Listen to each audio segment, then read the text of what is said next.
Shlema. Elisheva, Bat Sion, Bat Talia Chaya. Bat Talia Chaya. Talia Chaya. Jacqueline, Esther. Bat Esther. Hein? Myriam Bat Ditza. Ok, super. Bessel Betor Shahari Chole Israël Bezrat Hashem Kadosh Bouchou l'envoie les Refoua Shlema. On est parti. Je suis un petit peu original ce soir, Bezrat Hashem. Je me suis senti obligé de devoir parler de ce sujet-là. Parce qu'une fois de temps en temps, on est obligé de parler de ça. C'est pas un sujet que je préfère particulièrement, mais en tout cas, il faut le traiter. Et que Bezrat Hashem, ce soit une grande atzlacha et qu'on puisse se renforcer. Alors, vous savez que chaque génération, elle a son Yetzirah.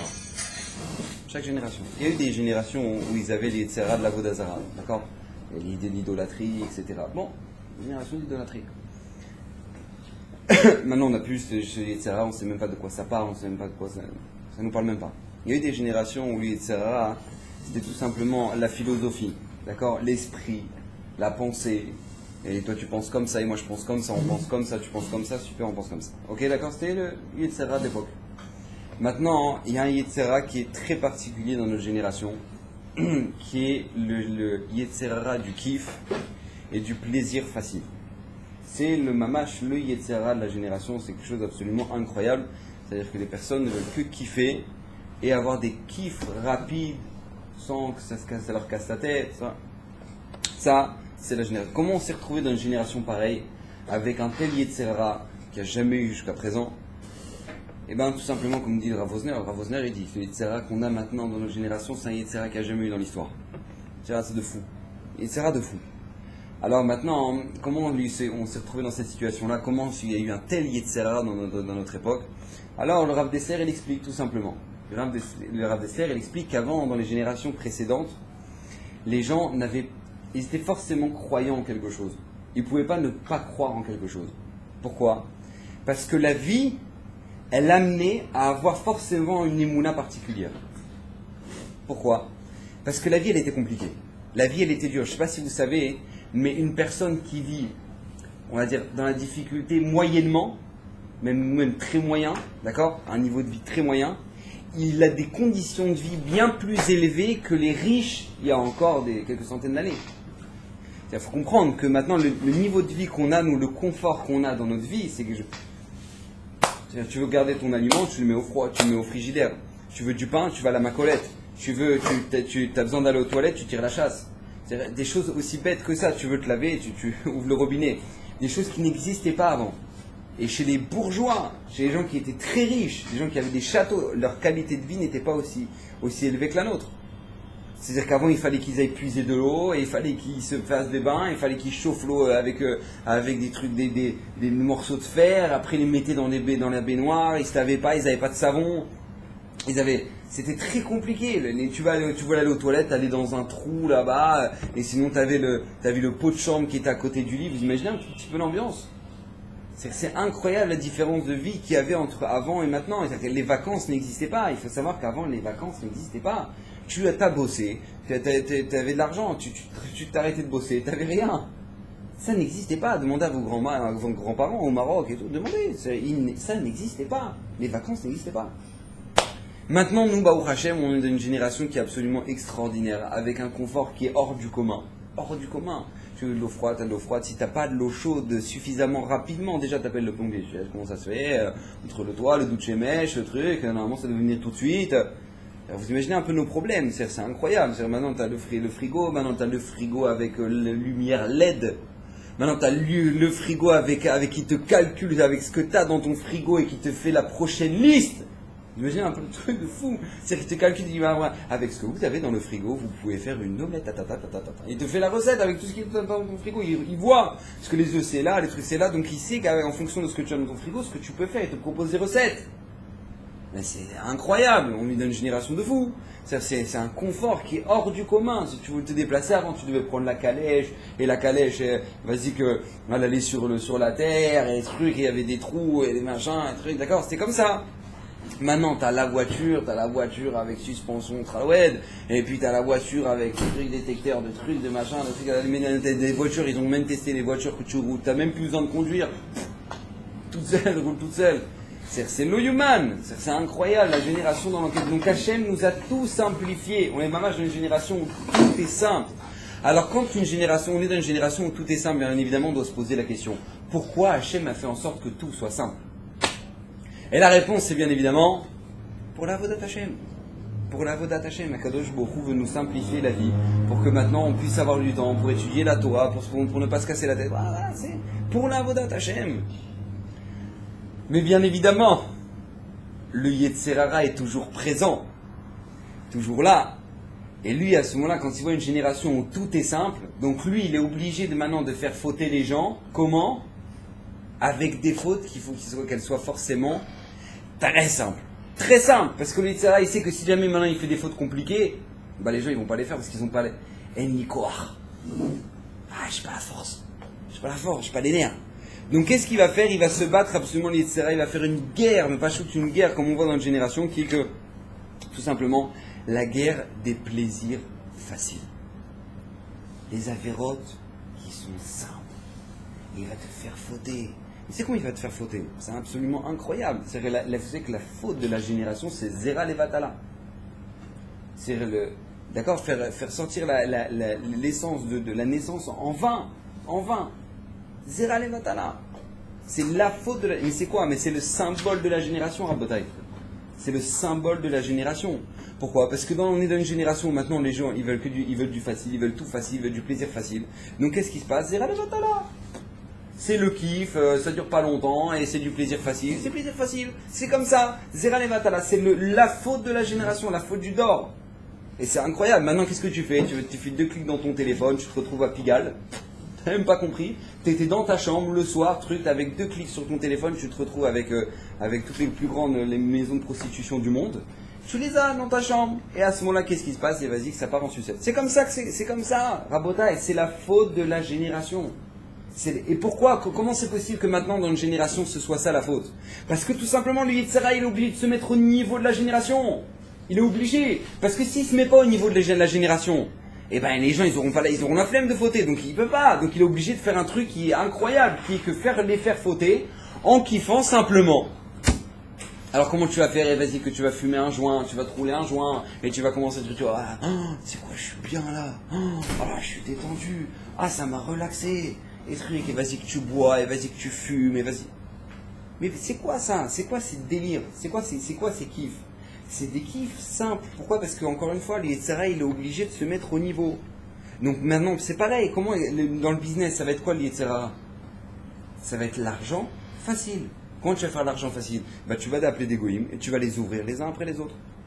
Et voilà, on propose ça, c'est l'assurance, tac, le mec il dit, pas de problème, tac. Et l'argent facile, comment? Pourquoi? Parce qu'encore une fois, comme on est dans une génération, Akadosh Baruch Hu nous a tout simplifié. Tout, Baruch Hashem, tout est simple. Alors forcément, le Yetzer Hara, il est obligé de se mettre au niveau. Et pour se mettre au niveau, il est obligé de faire des avérotes qui soient hyper simples. Hyper simples. Maintenant, regardez, moi je vous dis, et je parle avec les jeunes, je les vois. Le rêve d'un jeune, c'est quoi? Dans notre génération, c'est quoi le rêve d'un jeune? C'est d'avoir plein d'oseilles, une blonde, une piscine. Vous savez ce qu'il faut? Ils ont ça, ils sont copains. Ils ont l'oseille, la blonde, la piscine, zéro. Ça y est, c'est là, ils ont réussi dans la vie, zéro. Vous imaginez un peu les chéifot dans la vie, ça va loin, ça vole haut. Mais pourquoi? Parce qu'encore une fois, c'est le bonheur facile. Alors nous, il faut qu'on essaye de comprendre comment se fait-il que ces avérotes-là, qui sont des avérotes qui sont tellement graves, parce que Zera Levatala, il faut savoir que selon le Zohar, c'est une des avéras qui est les pires de toute la Torah. D'accord? Maintenant, il faut essayer de comprendre comment se fait-il que ces avérotes-là, qui sont des avérotes qui sont faites sans aucun problème, ce soient des avérotes qui soient très graves et que la Torah est contre. Comment se fait-il que la Torah est contre ce genre d'avérotes? Le fait de fumer des joints, le fait de faire Zera Levatala, le fait... Pourquoi? Makara, qu'est-ce qui se passe? Pourquoi la Torah, Pourquoi c'est interdit? Pourquoi c'est tellement dur et pourquoi c'est interdit? Nous, on doit essayer de comprendre, qu'est-ce qui se cache derrière ça. Alors, pour comprendre ce principe-là, il faut d'abord analyser le monde comme j'adore le faire. D'accord? Il suffit d'analyser un petit peu comment Akadosh Baruch Hu a créé le monde et en fonction de la manière avec laquelle Akadosh Baruch Hu a créé le monde. Alors on comprend, Hachem nous envoie un message. Et nous on doit comprendre, on doit percevoir le message. Le message il est comme ça. Il faut savoir une chose. Dans notre génération, Akadosh Baruch Hu, quand il a créé le monde, quand Akadosh Baruch Hu a créé le monde, il l'a créé de telle sorte que n'importe quelle chose qui est positive s'acquiert avec le temps et dans la difficulté. Qu'on le veuille ou non. Tu vas avoir un bonheur dans la vie, tu vas avoir une réussite, une atzlacha dans la vie. Il faudra du temps et un effort. La preuve. Vous voulez vous voulez avoir des carottes. D'accord, vous voulez manger des carottes. Ok, tu veux manger des carottes. Il n'y a pas de problème. Tu prends ton truc, tu retournes la terre, tu reboules, tu laboures. Après, tu commences à planter les graines. Après, tu vas arroser. Et après, t'attends. Et t'espères qu'il y a de la pluie, t'espères que maintenant ça va pas se faire manger, t'espères que truc, machin. Et à la fin, t'as une carotte. Pas une pomme de terre, tout, les fruits. C'est-à-dire tu as ton arbre, tu fais attention que ton arbre soit bien taillé, qu'il prenne bien la lumière pour qu'il y ait les trucs. À la fin, hop, ça te donne des fruits. Pareil, tu vas avoir de la viande, tu dois attendre que ton veau il grandisse, t'as un taureau, t'as un truc, machin, tu fais la shrita, tu coupes les morceaux, tu prends les morceaux qui sont permis, t'attaques, et à la fin, hop, voilà, t'as de quoi manger. N'importe quelle chose qui est positive, après tu vas avoir du pain, des graines de pain. Rien que le pain, on ne se rend pas compte, on va à la Macolette, on achète du pain. Mais c'est pas comme ça du tout. C'est-à-dire le pain, vas-y, tu vas faire grandir le blé. T'as labouré, tu semences. Après, une fois que maintenant t'as fait ça, t'as fait pousser le blé, truc, tu le ragasses, tac, tu l'écrases, tu casses, tu sors la graine. Après, tu sors la graine, tu sors la farine. Une fois que t'as sorti la farine, et bah vas-y, tu vas meuler. Après, une fois que t'as fait la meule, tu prends l'œuf et tu trucs des machins et tu fais la farine, tu sors un pain. T'es essoufflé à la fin, purée, c'est incroyable, tout ça pour avoir un pain, c'est fou, incroyable, tout ça pour avoir un pain. Nous, on ne réfléchit pas, nous, on voit la Macolette avec le pain. Il sort pas d'ici, d'accord? Peut-être que ta farine, elle vient des États-Unis et tout, ça fait un truc. N'importe quelle chose positive, Akadosh Baruch Hu nous l'a donné avec du temps et un effort. Par contre, analysez bien, c'est quelque chose d'absolument incroyable. Toute chose qui vient rapidement, c'est synonyme de destruction. Regardez, quand Akadosh Baruch Hu nous dit, vous voulez détruire quelque chose, tu peux tout détruire très rapidement. Très rapidement. Tu veux construire un bâtiment, ça prend du temps, ça prend des mesures, il faut savoir quels matériaux, etc. Tu veux exploser une maison, tu sais quoi, tu fais 2 trous, tu mets un bâton de dynamite, tu fais sauter la baraque. Tu veux casser quelque chose, ça va très très vite. Ça va très vite. Tu prends un arbre, il a pris 100 ans pour pousser, pour faire des fruits, tu arrives avec une tronçonneuse, tu as coupé l'arbre, il tombe. Une main à citron. Qu'est-ce qu'on doit apprendre à travers ça? On doit apprendre une règle dans la vie. Une règle. C'est pas, il y a toujours des exceptions à la règle, mais une règle qui est censée être une règle de base. C'est que tout simplement, à partir du moment où maintenant une personne, elle a ce qu'on appelle un kiff rapide, quand tu as un profit rapide, sache une chose, fais attention. Fais attention. Pourquoi? Parce que c'est synonyme de destruction.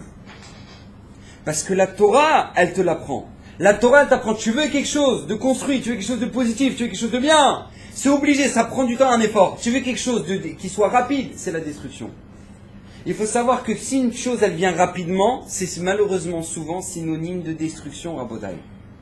Et nous, on doit comprendre ce principe-là, pourquoi? Parce que tout simplement, comme nous dit le Zohar HaKadosh, quand maintenant, tu vois, Akadosh Baruch Hu, il a créé le monde, il a créé le monde, il a créé la Torah, il a copié, c'est-à-dire que tout ce que la Torah a servi de plan pour le monde, nous on doit essayer de comprendre quel est le message. Le message, il est tout simple, il faut comprendre que quand une personne, elle arrive devant une épreuve, ou devant n'importe quelle chose dans la vie, n'importe quel événement dans sa vie, il doit faire une réflexion, écoutez bien ce que je vais vous dire, si vous le comprenez bien, vous serez heureux toute votre vie. Quand une personne se retrouve face à une épreuve, elle doit savoir faire cette réflexion. Est-ce que cette chose-là, elle va me construire ou elle va me détruire? Tout le temps, toute votre vie, et vous réussirez. Une personne, elle doit réfléchir. Est-ce que cette chose-là, elle va me faire grandir ou elle va me faire rapetisser? C'est que ça, c'est une Mishnah en Pirkei Avot. Je vous lis la Mishnah, écoutez bien, c'est Rabbi Yehuda Hanassi. Vous allez voir un conseil, mais qui est atomique, en quelques lignes. Écoutez bien. Rabbi Omer, Ezoi derech yeshara she'avor lo Adam. Voilà, je vous pose la question. Il pose la question. Rabbi Yehuda Hanassi. Ezoi derech yeshara she'avor lo Adam. Quel est le chemin droit qu'un homme il doit aller dans la vie? Alors je vous pose la question. Voilà, allez-y. Répondez-moi. Quel est le chemin droit qu'un homme il doit avoir dans sa vie? Alors vous savez me répondre normalement. Allô? Derech, c'est déjà bien. Bon, Moi j'aurais dit, si on m'avait posé la question Derech Yeshara, la Torah, Torah au mitzvot, ouais. Derech Yeshara, Derech Eretz, Torah au mitzvot, tout ça. Derech Yeshara, c'est la chose droite a priori qu'on a dans la vie. C'est Derech Gamour. Maintenant, c'est pas ce que nous dit Rabbi Yehuda Hanassi du tout. Du tout. Maintenant, on aurait pu croire ça, mais c'est pas ce qu'il nous répond. Écoutez bien ce qu'il va nous répondre. Kol, écoutez bien, c'est extraordinaire, ça peut sauver la vie d'une personne. Écoutez bien. Kol shei tiferet leosea vetiferet lo mia adam.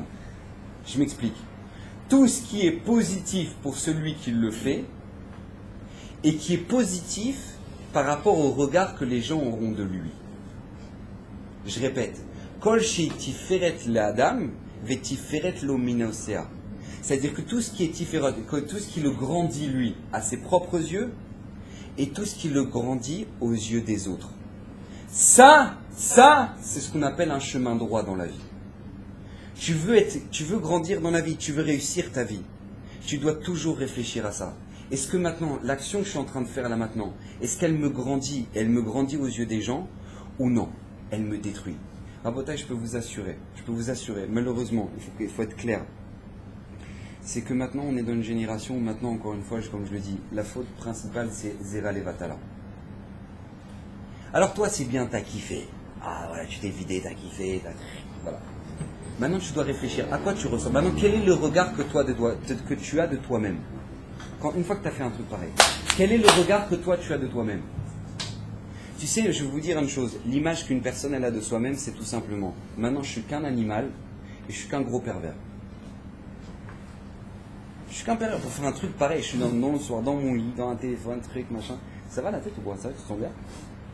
Mais comment la regacha que tu ressens après un truc pareil, tu dis, mais c'est moi, ça, je suis un animal, moi, je suis un cheval. Je suis un cheval.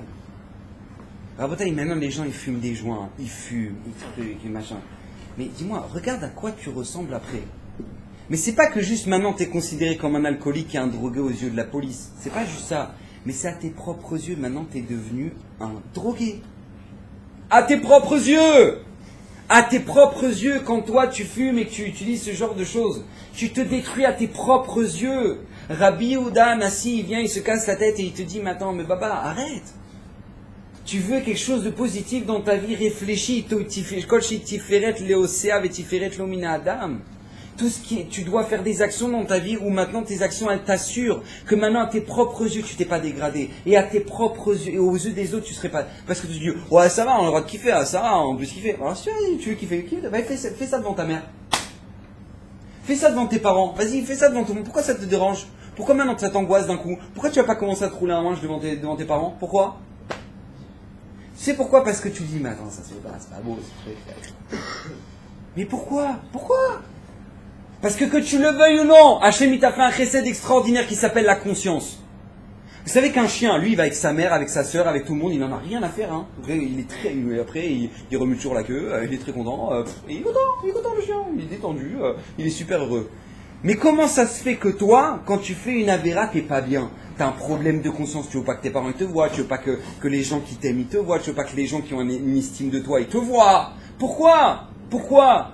Parce que tu le veuilles ou non, Hachem nous a donné un chesed qui est extraordinaire, qui s'appelle la conscience. C'est que Hitler, il marchait mauvais zéro, il avait compris ça. Il avait dit, le Ham Israël, vous savez c'est quoi la particularité de ce peuple? C'est le peuple qui a créé la conscience dans le monde. La conscience que tout simplement, ce que je suis en train de faire, c'est pas bien. C'est pas bien.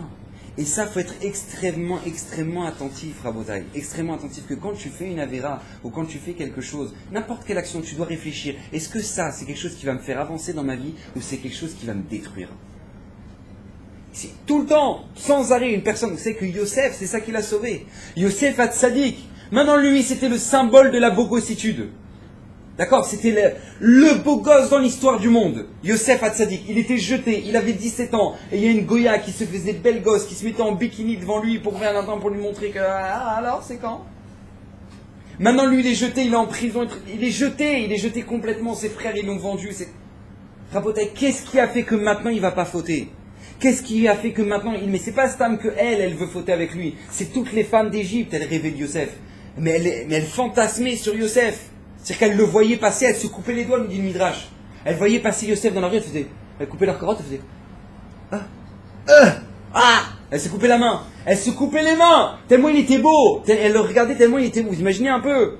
Yosef. Maintenant, comment Yosef, lui, il a jamais fauté? Comment Yosef, il est arrivé à ce que maintenant il aurait pu se faire des trucs partis? Et là, Hachem Ishmael, non, rien du tout. Rien du tout. Il va se préserver. Comment il a fait, Rabotai? Comment il a fait? C'est comment il a fait? Exactement ce qui est marqué dans la Mishnah en Pirkei Avot. Quand il a vu cette Goya, il a dit, moi, tu sais, je vais t'expliquer un truc. Vous savez, dit Midrash. Il a dit à la femme de Potiphar, il a dit, moi, mon grand-père et mon arrière-grand-père et mon père, ils parlent avec Hachem. Normalement, c'est moi le prochain sur la liste. Je suis censé parler avec Hachem. Comment tu veux qu'Hachem, il me parle si je suis avec toi? Comment tu veux? Hachem, il va parler à un cheval? Quel rapport? Mais quel rapport, toi et moi?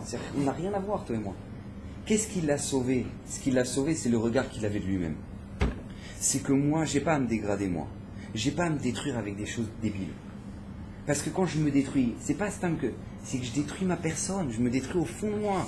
Rabotaille, moi je peux vous dire, il y a des filles qui sont en mini-jupe et qui font les belles gosses et qui se disent ouais, attends, moi je suis fraîche, c'est un truc et machin. Elles se mettent maintenant elles arrivent dans les soirées, il faut que tout le monde la regarde et après elles kiffent parce que tout le monde a dit ouais, tu sais pas, sa copine elle l'appelle, elle dit tu sais pas quoi, attends, lui il a demandé ton numéro. Il a demandé ton numéro.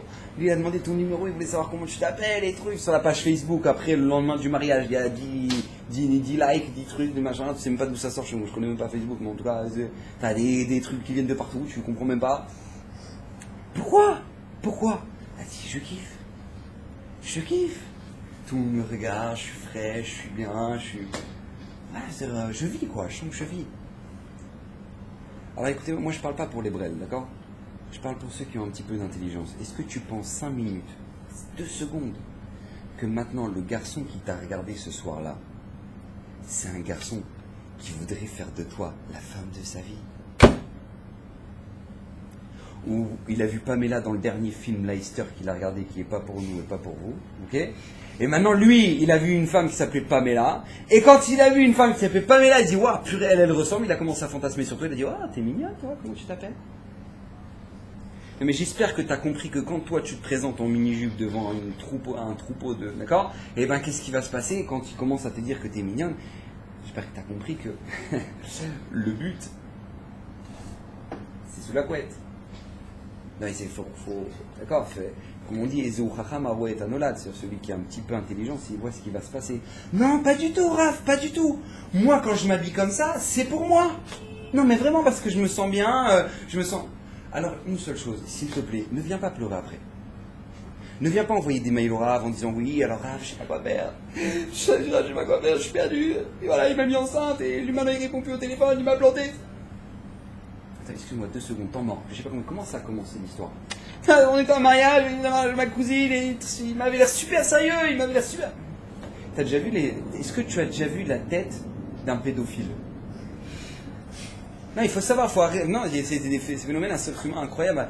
T'as déjà vu la tête d'un pédophile? La tête d'un pédophile, il a la tête d'une personne complètement normale. Parce que s'il avait une tête de grand malade, les gens, ils l'auraient grillé, d'accord? Non, il a une tête de mec normal, pas du tout. Tu le vois, tu dis, purée, lui, il a violé des filles, il les a coupées en morceaux. Tu crois pas, tu ne pas. Eh ben, réveille-toi. Parce que quand je vous assure, et je vous fais un grand recette, vous les filles, je vous dis un très grand recette.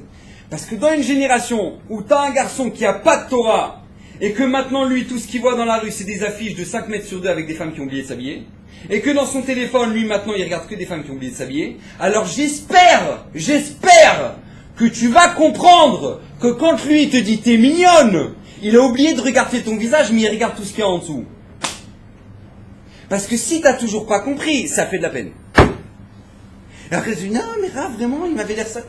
Il avait l'air sérieux, effectivement, il avait l'air sérieux. Mais maintenant, c'est bon, il a tiré son coup. Il est parti. Incroyable, hein? Il est parti. C'est comme ça. Rabotaille, on est dans une génération de fous furieux. Pourquoi? Parce que les gens n'ont pas de respect d'eux-mêmes. Ah mais comment toi tu veux, si jamais toi tu ne te respectes pas dans ta tsniout, tu ne te respectes pas dans ce que tu représentes, comment? Mais tu sais que les garçons sérieux, ils te fuient. Il faut que tu le saches. C'est les garçons sérieux, ils veulent tout sauf ça. Parce qu'ils disent, mais attends, mais laisse tomber. Chez Michemort, c'est bon. Vous savez que dans les... Je sais pas si vous savez, mais dans les marchands de légumes, ouais, au début, les tomates les plus belles, on les met devant. Je vous apprends. Les tomates les plus belles, pourquoi? Parce que les gens, ils approchent, ils touchent les tomates. Oh, elle est belle celle-là. Mais après, plus personne les prend parce que tout le monde les a touchées. Donc après, elles finissent où? Dans le cajot en dessous. D'accord? Rabotaille, c'est exactement pareil. Les filles, elles se disent, ouais, je suis fraîche, moi je suis bien, un truc. Mais après, une fois que tout le monde l'a tripoté, et ben après, qu'est-ce qui se passe? Les filles, ça fait des filles à 26 ans qui sont pas mariées, ça fait des filles qui ont des problèmes, ça fait des filles qui sont pas aimées. Elle dit, je comprends pas, moi je me suis mariée, on aimait le dictionnaire de sa vie, maintenant je vois qu'il est en train de discuter avec d'autres filles sur Facebook. Raph, qu'est-ce que je peux faire? Et ben, t'avais qu'à mettre une jupe. Parce que si à l'époque où maintenant toi tu t'étais habillé comme il fallait, et ben peut-être qu'il aurait regardé autre chose chez toi. Et s'il avait regardé maintenant, il n'y a pas de raison qu'il regarde autre chose, parce que quand il t'a découvert, il a regardé que ça. Donc maintenant, après qu'il est marié, eh ben regarde encore que ça. Eh ben oui. Oh, ça paraît bête, hein. Mais c'est comme ça, Rabotaille. Ça continue. Mais ça continue, ça s'arrête pas. Ça ne s'arrête pas. Et ça, c'est un truc que les gens ne comprennent pas. Ils comprennent pas. La Mishnah nous dit et Rabbi Yehuda Hanassi nous dit après. Écoutez bien, mais c'est une Mishnah atomique. C'est une Mishnah extraordinaire. Elle nous dit Vave mechachev. Écoutez-moi, excusez-moi. Je sautais un truc. Un homme, qu'est-ce qui est le derrière Yachar pour un homme? C'est quoi? Kol shei tiferet leosea, qui élève celui qui l'a fait. Mais tiferet lo mina adam, et ça élève par rapport aux yeux des autres. Mais écoutez bien. Après, il nous dit un truc a priori qui paraît aucun rapport. Fais attention aux grandes mitzvot comme aux petites mitzvot. Tu sais pourquoi? Parce qu'on ne connaît pas le salaire des mitzvot. Comme vous savez, la Torah ne nous le dit pas, on ne sait pas ce qui nous attend dans l'Olam Haba. Ok, très bien. Mais la Mishnah, elle continue. Écoutez bien. Je vous demande de bien suivre. Écoutez bien ce qu'il va nous dire.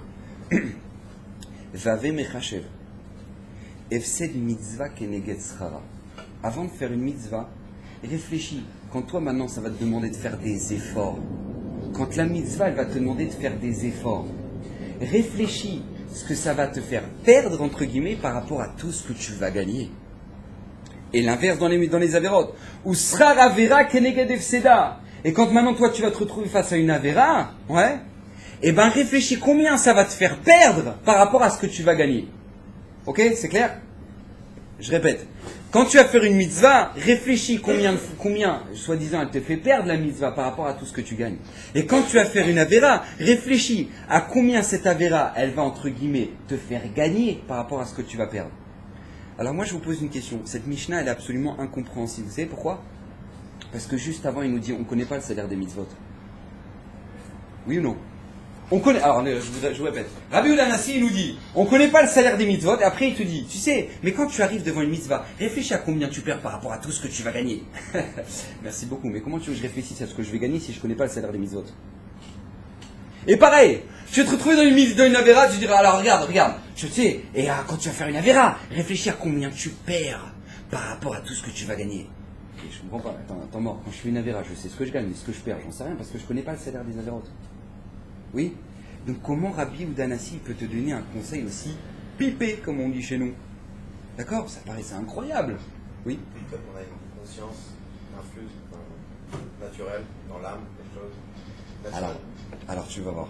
Peut-être ça rejoint ce que tu veux dire. Écoutez bien ce que vient nous dire Rabbi Yehuda Hanassi. Rabbi Yehuda Hanassi dans la Mishnah ici dans Pirkei Avot, il ne te parle pas du Olam Haba.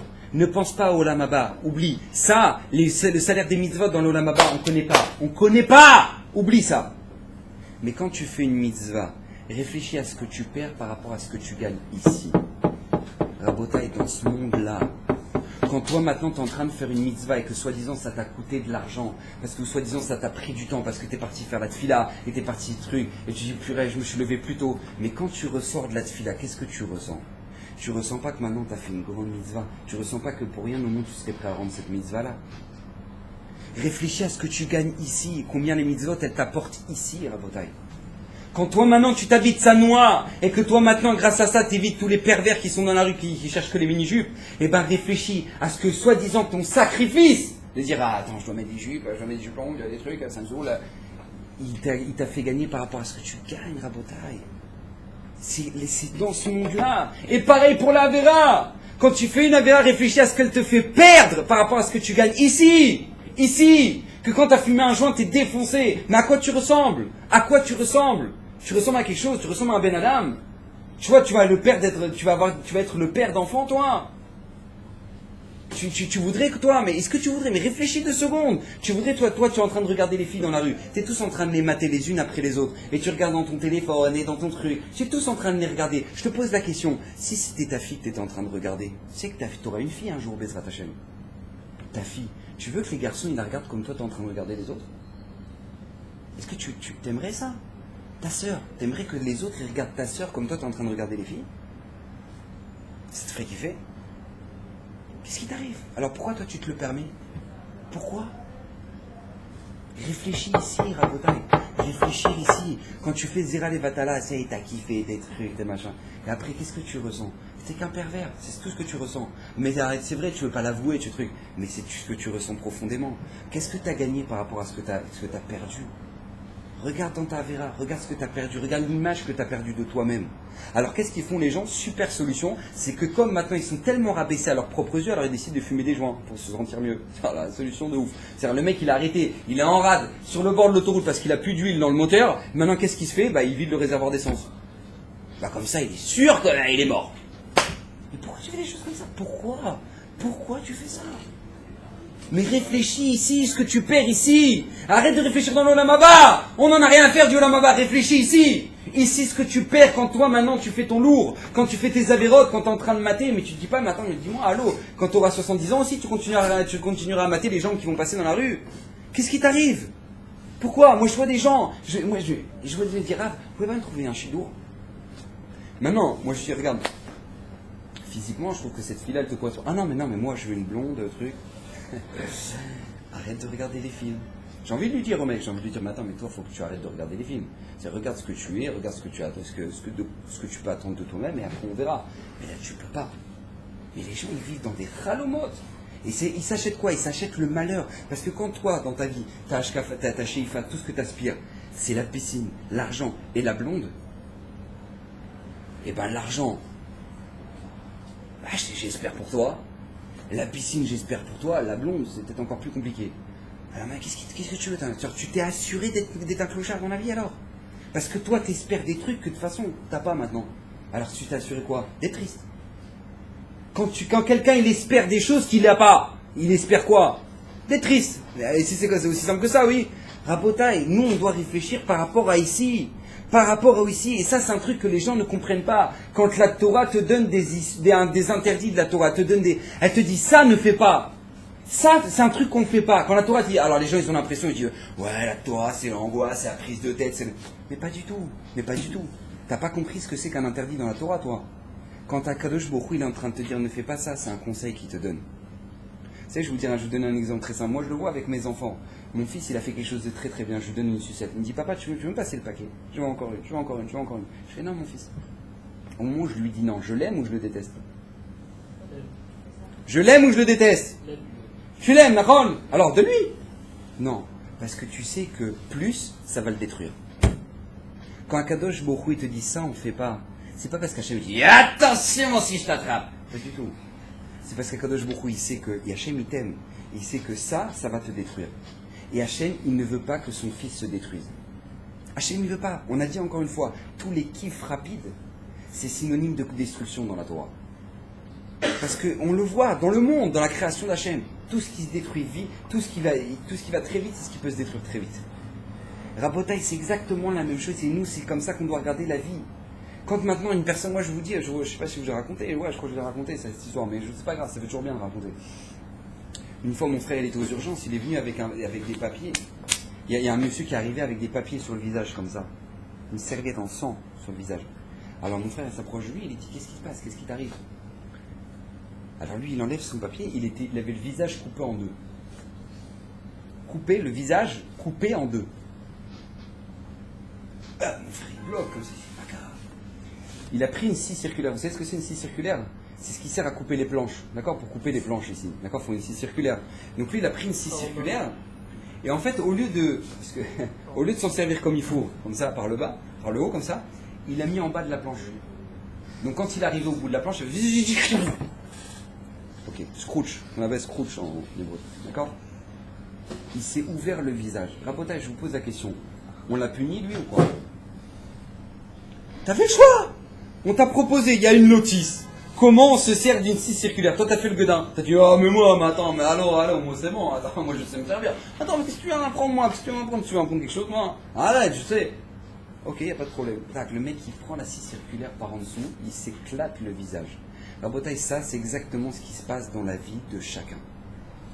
La vie, c'est pas une scie circulaire, c'est une centrale nucléaire. C'est-à-dire que si maintenant tu veux pas savoir comment maintenant on aborde la vie, alors tu vas te prendre des bombes nucléaires dans la tronche et tu vas même pas comprendre. Mais il y a des gens comme ça, tu te dis, mais comment tu peux réfléchir, comment tu peux être comme ça? C'est que moi, quand j'ai acheté ma voiture, le mec il est arrivé, donc il m'a expliqué, il m'a dit, alors regardez, je vais vous présenter la voiture, je savais même pas que ça se présentait une voiture. Alors je vais vous présenter la voiture. En fait, j'ai compris que c'était extrêmement nécessaire. Le mec il m'est arrivé, il a dit donc voilà, donc vous avez la porte, vous avez ça, tac, tac, tac, tac, tac, donc là c'est le niveau d'huile, c'est comme ça, attention, recharger de batterie, ta. Il m'a tout expliqué du début à la fin. Maintenant je vous pose la question, imaginez-vous le mec il arrive chez le concessionnaire, le mec lui dit, bon alors voilà votre voiture, il dit non c'est bon, pas besoin de m'expliquer, c'est bon, j'y vais, allez je roule, hop. Et il part de chez le concessionnaire, il n'a rien voulu l'écouter. Maintenant, une demi-heure après, il rappelle le concessionnaire, il dit ouais franchement vous avez pas honte, vous avez vu aux caisses, c'est une honte, je suis arrêté sur le bord de la route. À ce moment, le concessionnaire, il lui dit, mais vous avez mis de l'essence? Lui, il regarde. Il dit, il n'y en a pas. Il dit, bah oui, on a essayé de vous expliquer. C'est-à-dire qu'on a essayé de vous expliquer que si jamais maintenant, là, on vous donne un quart d'essence, parce que on va pas vous charger, on va pas faire le plein, mais quand vous allez sortir, il faudra faire le plein. Ah, j'aurais pu le dire. Ben, on a essayé. Vous voyez, ça, c'est exactement ce qui se passe dans la vie des gens. Je témoigne, c'est ce qui se passe dans la vie des gens. Les gens, tu leur dis, mais attends, mais arrête de faire des bêtises. Parce que tu vas le payer. Tu vas payer. Tout se paye. Tout se paye. Quand toi, tu as joué avec la fille et tu l'as brisé son cœur et que maintenant, elle est en train de pleurer et que toi, tu n'en as rien à faire parce que tu as tiré ton coup, eh ben, tu sais, après, à l'âge de 26 ans, quand les enfants ils viennent pas, et quand le chidour il vient pas, et quand le truc vient pas, et tu dis mais pourquoi? Tu sais pourquoi? Parce que toi tu plantes les gens. Donc comme toi tu te permets de planter les gens, alors Hachem il t'a planté. Incroyable, hein? Après je dis franchement Rav, je comprends pas, c'est pas juste, pourquoi? Attends, mais moi tu veux que je te prenne la tronche de ta semaine quand t'avais 16 ans? À quoi elle ressemblait ta semaine? T'as vu ce que t'as planté? Et c'est marrant parce que les gens ils comprennent que quand ils veulent des carottes, il faut planter des carottes, ouais. Ah, les gens ils disent, ah non, moi je veux planter des concombres et j'aurai des carottes. Ah ben là, t'as intérêt à prier très fort, hein, parce que là, eh ben les gens ils sont comme ça. C'est-à-dire qu'à 16 ans ils se permettent de faire toutes les avérotes du monde, ils kiffent, ils s'éclatent, dire allez va ta. Ouais, ils font ce qu'ils veulent. Et après quand ils arrivent à 26 ans, ils disent, moi je comprends pas, hein, pourquoi la parnasse elle est pas là? Pourquoi il n'y a pas le travail? Et pourquoi il n'y a pas la tzara? Et pourquoi? Parce que tu as planté le bon Dieu. Mais tu sais, quand tu plantes... Moi, c'est un truc que les gens ne savent pas, ça. Parce que les gens, ils oublient. Parce qu'ils pensent que quand maintenant... Tu sais, on est dans une génération où maintenant, les jeunes n'arrêtent pas de dire « On m'a cassé la tête ». Vous connaissez ça?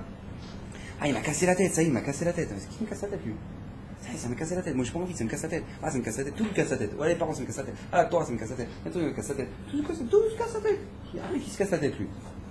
Mais je sais pas si vous savez, ouais, mais c'est quelque chose quand même important de savoir, c'est que le fait de ne pas vouloir t'engager dans la vie, le fait de ne pas vouloir faire des choix, parce que tu me casses la tête, j'ai pas envie de faire des choix, j'ai pas envie de me casser la tête, d'accord? Eh ben c'est un choix. Tu sais que c'est un choix de ne pas faire de choix. Ah, c'est que les gens ils comprennent pas ça. Ils disent, moi je fais pas de choix. Mais quand tu fais pas de choix, t'as fait le choix de pas faire un choix. Bah oui, c'est dommage, mais c'est comme ça. Je sais pas si vous savez, mais il y a un bateau il y a 5 ans, un paquebot de fou, 300 mètres de long, il s'appelait le Concordia. Ouais, Costa Concordia. Seulement, c'était un paquebot de folie et magnifique. Le capitaine, il a voulu faire le beau gosse il y a 5 ans. Donc il est arrivé proche des côtes italiennes, avec toutes les lumières et tout, machin. Il a défoncé la coque du bateau sur 50 mètres. Il a fait un trou que le bateau, il s'est planté dans l'eau. Ok, 31 morts sur, je sais pas, 3000 personnes qui étaient à bord. Il a planté le bateau. Maintenant, j'ai vu un petit peu, parce que ça m'intéressait, pour sortir le bateau de là où est-ce qu'il était, ça a coûté 1,1 milliard d'euros. Maintenant, le bateau lui-même, il coûtait 500 millions d'euros. Enfin, ça a coûté le double pour le faire sortir. Maintenant, pourquoi? Parce que le capitaine, il a voulu faire le beau gosse. On s'approche des côtes, on va montrer à tout le monde qui c'est Raoul. D'accord? Donc lui, maintenant, qu'est-ce qui s'est passé? Hop, il est arrivé, crac, il a défoncé le bateau. Je ne sais pas si vous savez, mais le capitaine, il a fui le bateau. Or, il y a une règle dans la marine, qui est que le capitaine doit être la dernière personne à quitter un bateau. C'est une règle. Hein, le capitaine doit être la dernière personne qui quitte le bateau. Lui, il s'est barré. Et il a dit même il a dit même pendant le procès, il a dit le bateau il s'est renversé, je suis tombé dans les trucs de sauvetage. Pas de problème. En tout cas, bref, le mec il s'est barré. D'accord? Il s'est barré. Vous savez qu'il a pris 26 ans de prison parce qu'il s'est barré. Je sais pas quel âge vous avez, ouais, vous avez 20 ans, même 17 ans, d'accord? 26 ans. C'est-à-dire que tu prends depuis ta naissance jusqu'à dans 26 ans, ok? Et ben lui il sortira de prison. 26 ans de prison parce qu'il s'est barré du bateau. Vous savez ce que ça vient nous apprendre ça? C'est que quand toi tu dis dans ta vie, mais j'ai pas envie de me casser la tête moi. Je me casse pas la tête, moi j'ai envie de. Moi je fais ma vie. Mais tu sais que ça c'est une responsabilité. Parce que quand tu décides de quitter le bateau, et ben t'as planté un bateau. Et après 120 ans on va te dire mais t'as planté le bateau. Qu'est-ce qui se passe? C'est que moi quand j'étais jeune, une fois, on m'a emmené en France dans un procès. On voulait nous montrer, parce que c'était éducation civique, il fallait absolument nous montrer à quoi ça ressemblait les lois de la France et tout. Donc on nous a emmenés je me rappelle, on nous a emmenés dans un procès. Là-bas, c'était une racaille, il y avait une racaille qui était accusée, c'est ça le procès sur lequel on est tombé, il avait mis un cocktail Molotov sous une bagnole de flic. Ok? Donc lui il avait mis d'accord, vous savez ce que c'est un cocktail Molotov, ouais, c'est la bouteille de bière avec de l'essence, sous la bouteille de flic, sous la voiture de flic. Donc lui il s'est fait arrêter pour ça.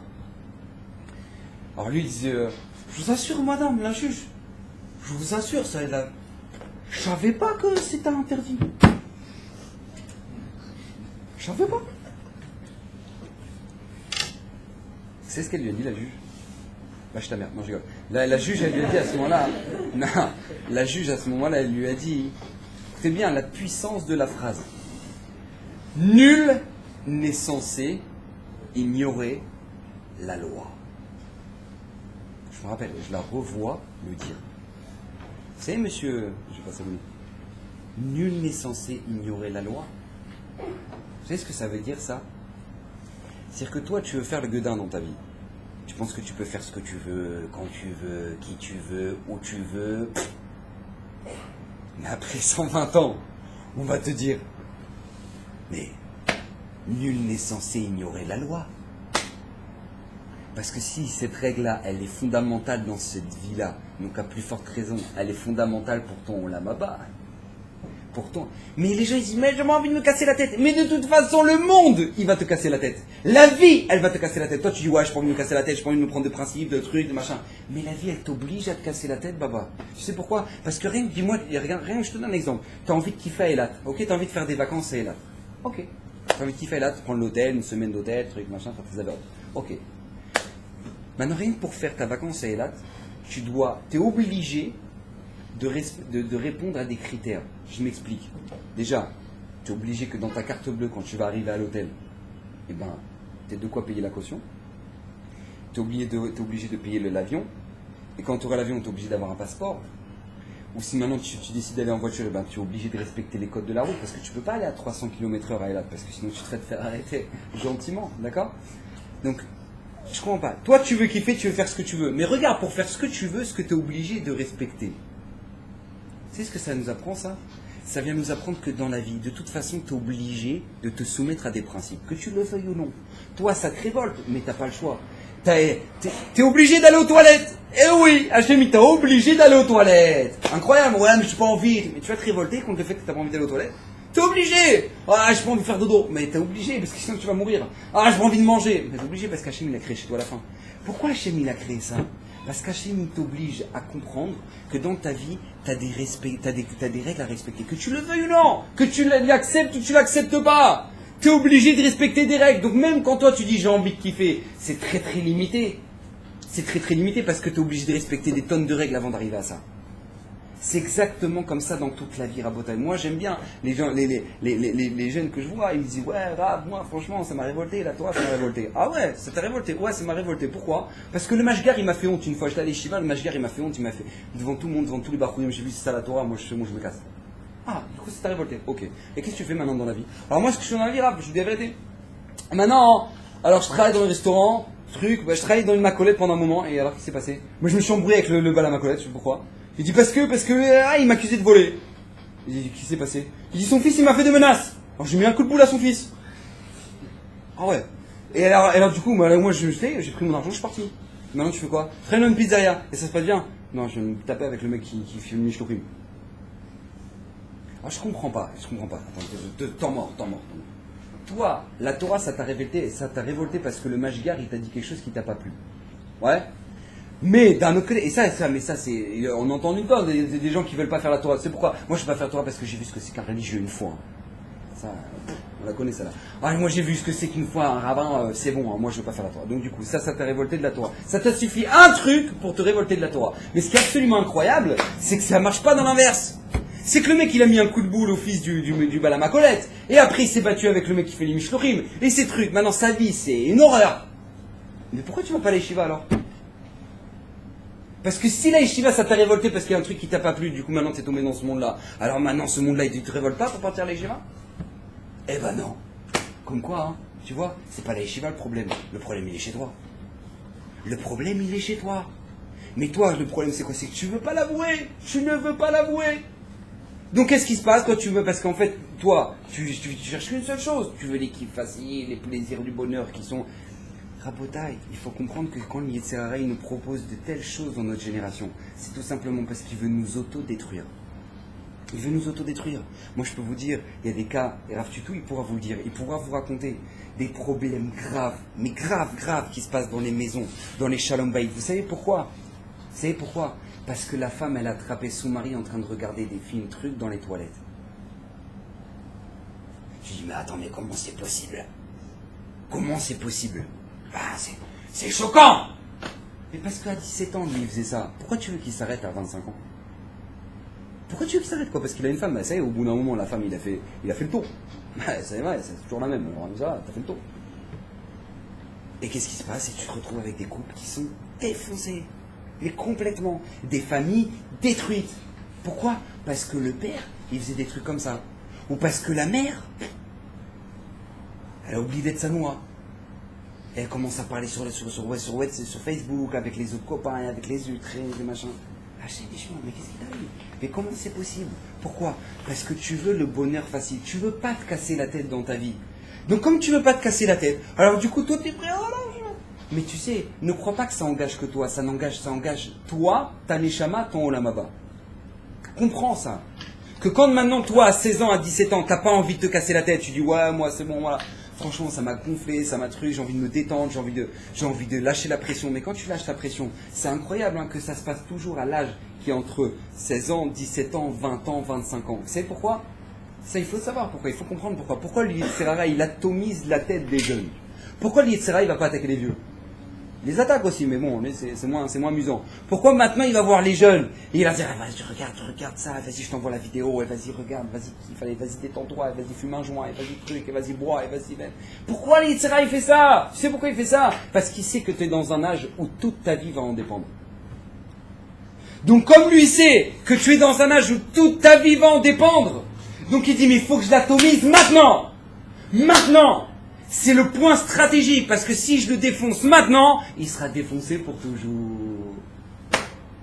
Moi, le Yehuda, le fils du Rav Tutu, il m'a dit un chidouche à Shavuot extraordinaire au nom de Rav Yaakov Galinsky. Le Rav Yaakov Galinsky pose une question extraordinaire. Il dit, je comprends pas, Mashiach, il n'est pas venu quand il y avait Rabbi Akiva. Mashiach, il n'est pas venu à l'époque de Rabbi Shimon Bar Yochai. Mashiach, il n'est pas venu à l'époque du Baal Shem Tov. Mashiach, il n'est pas venu à l'époque de Rashi. Il n'est pas venu à l'époque du Rambam. Il va venir à notre époque. Il va venir à notre époque. Mais je comprends pas. À l'époque où il y a des tzadikim de fous, il n'est pas venu. Nous maintenant, à l'époque où tout le monde est défoncé, non. Allez, il va venir. C'est ce qu'il dit, Rav Yaakov Galinsky dit quelque chose d'extraordinaire. Il dit parce qu'actuellement, un jeune qui a son téléphone et qui a la possibilité de détruire encore, Zeralevatala, Averot, truc. Au moment où il a la possibilité de faire ça, et au moment où il dit je le fais pas, c'est une tellement grande force que ça fait venir Mashiach. Ça fait venir Mashiach. Il faut comprendre que si maintenant on est dans une génération où le Yetzer Hara, il se déchire, mais grave, pour casser toutes les barrières, il n'y a plus de barrières, il n'y a plus de respect, il y a trucs, il n'y a plus de barrières, il n'y a plus de tsniout, il n'y a plus rien. C'est-à-dire maintenant, plus tu es provoquant, plus tu es payé. C'est incroyable, hein. À la télé, maintenant, plus t'es lourd, plus t'es provoquant, plus tu donnes envie de vomir, plus t'es payé. Et vous imaginez un peu où on est arrivé. Mais c'est fou. Mais comment c'est possible? Parce que l'Yetzerara, il sait que maintenant il va bientôt crever. Il sait que maintenant ma chérie va venir. Donc maintenant il sait, maintenant il dit, mais maintenant là je sors l'artillerie lourde. Je sors l'artillerie lourde. Donc qu'est-ce qu'il va faire? Il va faire en sorte que maintenant il peut t'emmener au Gehinnom dans ta poche. Il sait maintenant qu'il peut avoir le Gehinnom dans ta poche. Mais ça le fait kiffer. Maintenant ça c'est le choix de chacun. Mais c'est pas seulement le Gehinnom, encore une fois, quand on expliquait dans 120 ans et des trucs. Dans cette vie-là, il n'y a pas suffisamment de maladies et de trucs pour que maintenant les gens ils se réveillent. Et les gens ils restent lourds. Les gens ils disent, mais tu comprends pas, le bébé il est en train, il est mourant. Ta cousine, ton truc, ton machin, truc. Tu vois pas que maintenant c'est une catastrophe ce qui se passe. Tu veux pas essayer de mettre des cartes. Mais les gens non, ils disent non, mais ça va moi, ça va. Imaginez-vous, déjà la vie, je vous dis honnêtement, la vie c'est dur. Affronter la vie c'est quelque chose. Je vous dis la vérité, affronter la vie c'est quelque chose. Mais quand tu affrontes la vie sans rien, vous imaginez un peu le mec, il va commencer à prendre un pistolet à eau, il va le charger dans sa baignoire comme ça. Il dit alors, c'est quand la prochaine entrée à Gaza? Ça va, tu te sens bien? Ça va? Tu as de la fièvre ou... Ah non, moi je sens que là je vais arroser. Mais ça va, Mais rapportez, je peux vous dire, moi, quand je vois un jeune défoncé, je peux lui dire, mais lui, il est comme ça dans sa vie. Le mec, il a pas de Torah, et il veut pas de Torah, et il est révolté, et il dit, moi je fais ce que je veux, et moi je suis plus intelligent que tout le monde, et moi je sais ce que, et moi je kiffe. Et après il dit, allez, j'affronte la vie!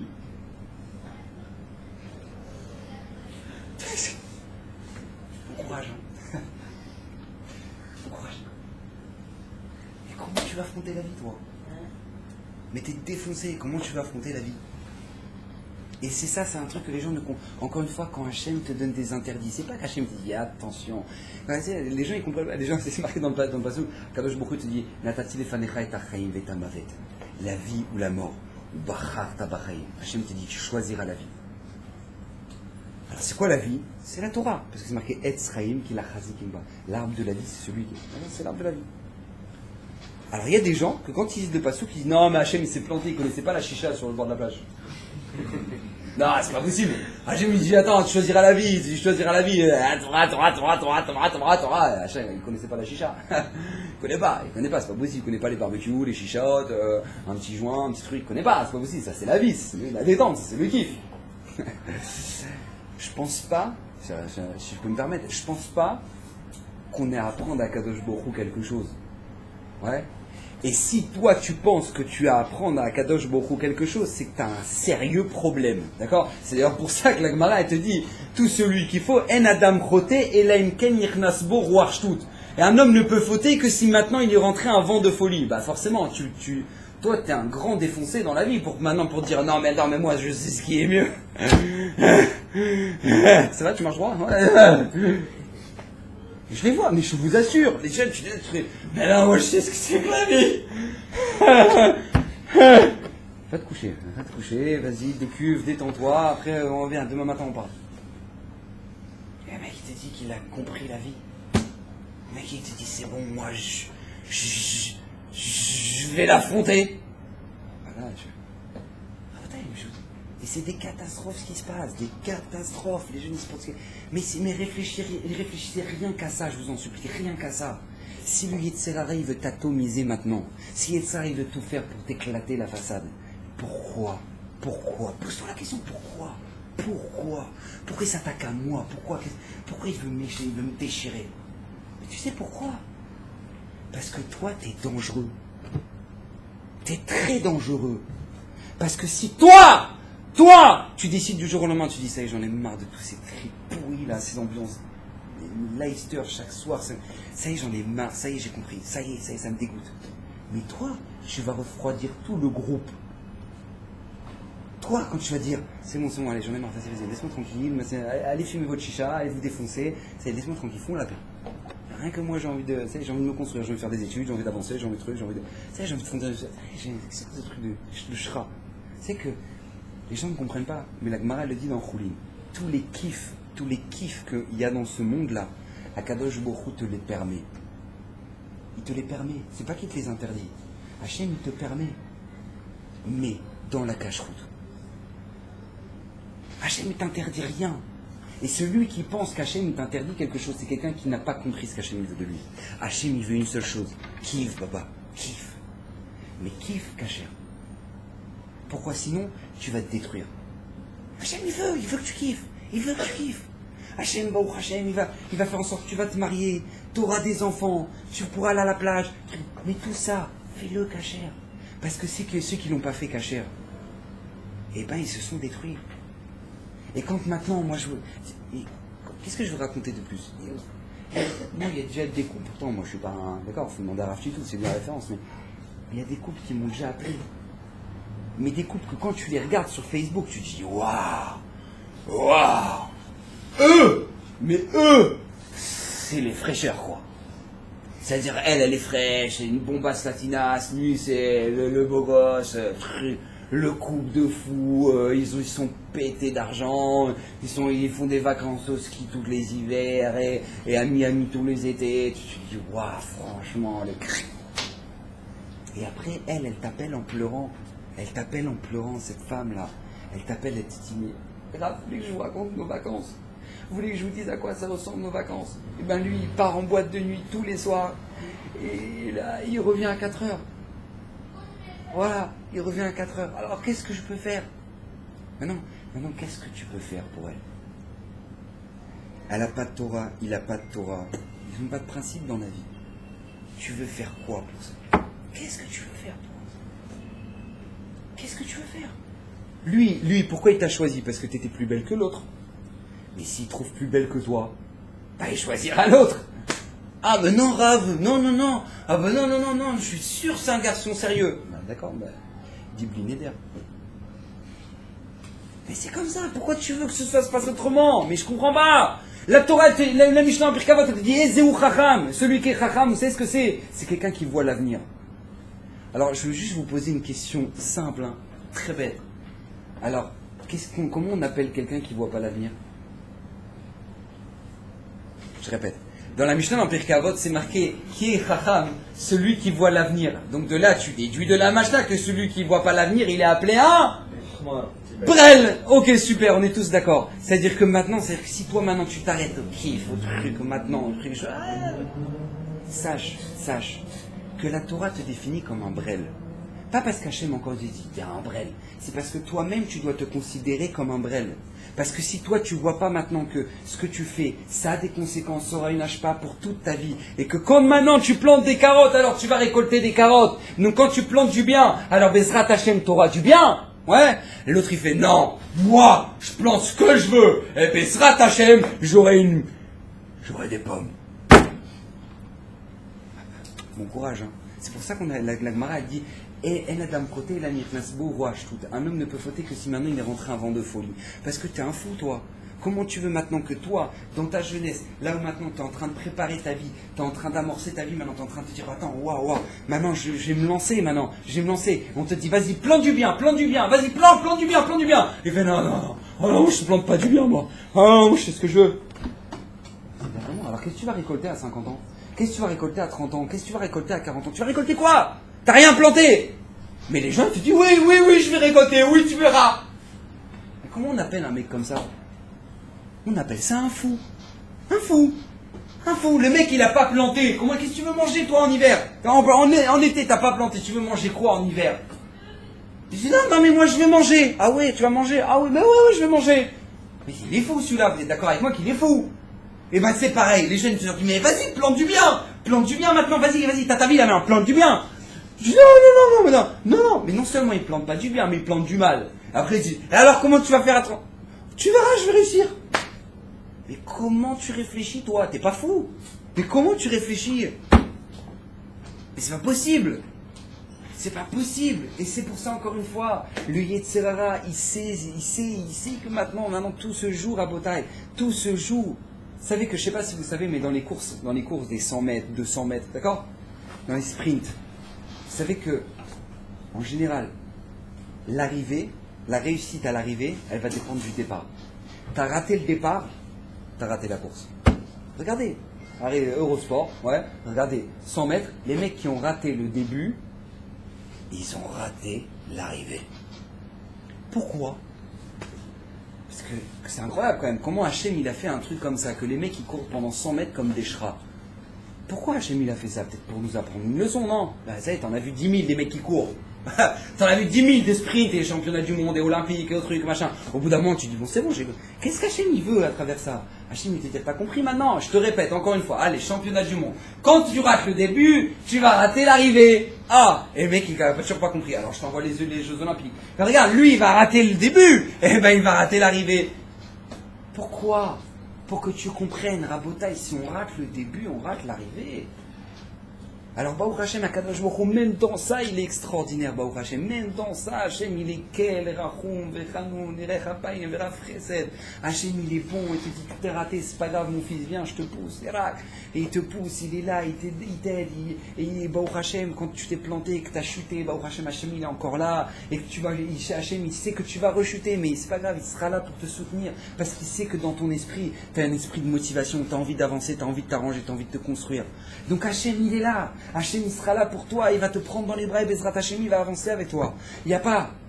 La Gemara elle dit Bemakom en tzadikim yecholim lamod b'makom en tzadikim yecholim lamod b'makom sheba'alei teshuva omdim. La Gemara elle te dit que là où il est ba'alei teshuva ils se tiennent. Et les tzadikim ne peuvent pas se tenir. Pourquoi? Parce qu'Hachem il sait que quand toi maintenant tu viens de loin, tu as envie d'avancer, Hachem il va t'aider. Et Hachem, je peux vous assurer, plus que tout le monde, il connaît la difficulté et il sait combien le Yetzer Hara il s'acharne sur vous. Il le sait Hachem, il le sait. Il le sait. Il le sait plus que tout le monde. C'est lui qui a créé le Yetzer Hara. Mais que Bezrat Hachem, qu'on puisse prendre conscience de ça, de comprendre et ne pas oublier qu'en général, les kiffs rapides, n'oubliez pas, c'est synonyme de destruction. Et si vous ne voyez pas la destruction dans 20 ans, regardez-la déjà sur vous. Regardez-la déjà sur vous. Qu'à partir du moment où maintenant toi tu t'arrêtes à ce genre de bêtises-là, malheureusement tu t'auto-détruis. Tu détruis le regard que tu as de toi-même, le regard que les autres ils ont de toi. Parce que tu deviens chafel, tu deviens bas. La Torah, elle ne veut pas que ses enfants, Hachem, il ne veut pas que ses enfants soient bas. Hachem, il ne veut pas de ça. Hachem nous aime et Hachem, il veut que ses enfants, chacun de ses enfants soit un malach. Il veut que chacune de ses filles soit une princesse. C'est ce qu'Hachem, il veut, ça. Alors pourquoi toi tu joues, pourquoi tu gâches? Pourquoi tu fais du gâchis? Pourquoi tu fais du gâchis? Ne fais pas de gâchis. Comprends que Baruch Hachem, quand tu investis maintenant, c'est un investissement. Tu gagnes, tu vois pas tout de suite l'arrivée. C'est vrai. Parce que c'est comme toutes les bonnes choses dans la vie. Les bonnes choses, elles se font quand maintenant toi, tu es en train de faire un pas et tu verras Bezrat Hachem. Tu verras le résultat peut-être dans 20 ans, peut-être dans 10 ans. Pas maintenant, mais tu verras qu'il y aura des résultats. Mais maintenant, toi, tu le vois chez les gens qui l'ont fait. Tu vois, les gens, ils l'ont fait. Les gens, ils ont misé là-dessus. Ils ont réussi, ils ont une atzlacha. Ah, des fois, c'est vrai, il y a des souffrances. Ah, des fois, il y a des gens qui sont tzadikim et qui souffrent. C'est vrai. Mais je peux vous assurer, je vais vous raconter une histoire incroyable. Moi, mon Rav, une fois, il s'est fait brûler. Il vérifiait un four à matzah. D'accord? Four à matzot. Au moment où il a vérifié le four à matzot, il y a une explosion dans le four. Il s'est fait brûler au je ne sais pas combienième degré, mais c'était un des degrés les plus graves. C'est-à-dire c'est un degré qui est... Pachout, il était sous morphine, matin, midi, soir, il était à l'hôpital. C'était une catastrophe. Chez les grands brûlés, quoi. C'est une catastrophe. Et lui, il me raconte qu'il souffrait tellement qu'il ne pouvait même pas supporter rester assis. Il marchait dans tout le couloir comme ça. De Tel HaShomer. Il marchait, il faisait des allers-retours. Il était rempli de bandages, il était brûlé, mais avec des souffrances qu'on n'a même pas idée.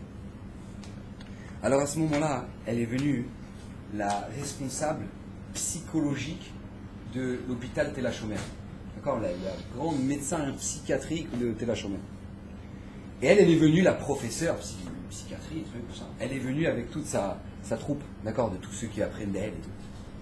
Elle arrive dans le service comme ça, et ils l'ont appelée, pourquoi? Parce qu'ils ont vu que mon Rav, il était en train de faire des allers-retours en marchant comme ça. Et en général, malheureusement, c'est des souffrances qui sont tellement intenses qu'il y a des gens qui deviennent fous. Ils deviennent fous, parce que ça fait tellement mal que des gens ils ne supportent pas et deviennent fous. Donc ils avaient peur qu'ils soient devenus fous. Donc ils ont appelé la responsable psychiatrique de l'hôpital Tel HaShomer. Elle arrive, elle voit mon Rav, elle dit, comment vous appelez? Elchanan Kohn. Elchanan Kohn, d'accord. Alors comment ça est arrivé, ce qui vous est passé? Il est en four à matzot. Vous savez ce qu'elle lui dit à ce moment-là? Mais je comprends pas. Vous faisiez une mitzvah. Donc normalement, vous auriez dû être protégé. Comme ça lui dit. Alors vous savez ce qu'il lui répond? Il lui dit à ce moment-là, écoutez bien, très très fort ce qu'il me dit. Madame, un soldat qui aime son roi, c'est une fierté pour lui de mourir au combat. Un soldat qui aime son roi, c'est une fierté pour lui de mourir au combat. À Kavana, moi j'aime Hachem, et pour moi c'est une fierté s'il m'est arrivé ça pendant une mitzvah. Vous savez ce qu'elle a fait? Écoutez bien ce qu'elle a fait. Elle s'est retournée vers toute l'équipe et elle a dit, des fois ces gens-là je les envie. Mon Rav, quand il a vu ça, il a dit, je comprends pas, je suis sous morphine, brûlé au je sais pas combienième degré, je peux même pas, je marche tellement je souffre. Et qu'est-ce qu'elle dit? Des fois ces gens-là je les envie. Vous savez pourquoi? Parce que quand on sait comment aborder ne serait-ce que les souffrances dans la vie, c'est une des plus belles brachas qu'on ait pu recevoir. Vous savez, moi je le dis tout le temps, hein. Les gens qui pensent que s'il n'y a pas de justice, il n'y a pas de truc, machin, mais tire-toi une balle. Tu te rends compte ce que ça veut dire cette vie-là? Et l'autre il prend, il sait même pas pourquoi il prend, et l'autre il truc, et l'autre il souffre, et l'autre il machin, et truc, et tout le monde prend, et tac, pam, pam. C'est bon, la vie, ça se rend fou, vous savez, ils sont tranquilles. Oublie-moi.